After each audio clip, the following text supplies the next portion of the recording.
Viewers, এইটা হচ্ছে আমাদের আদরের লালি, খুবই জেন্টল একটা কাউ। ও হচ্ছে ঘাস খাচ্ছে এখন। ওকে বেঁধে দেওয়া হয়েছে।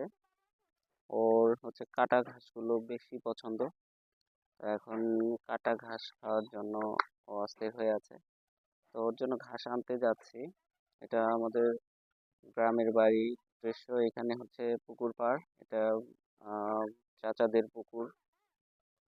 পুকুর পাড়ে বেশ সবুজ ঘাস আছে। তারপরে ওর মনোযোগ নেই খাওয়ার জন্য। তো এদিকে একটু দেখাবো। এদিকে সবুজ সমারোহ। তো আমি ঘাস আনতে যাব কিছুক্ষণের মধ্যেই। আর এই দিকটাতে একটু দেখাবো। এদিকটা হচ্ছে আহ আমাদের গ্রামের বাড়ি। এই যে এই পাশটা, এখানে হচ্ছে এই যে সামনে বাড়িটা দেখা যাচ্ছে, সেই বাড়ির পরেই হচ্ছে আমাদের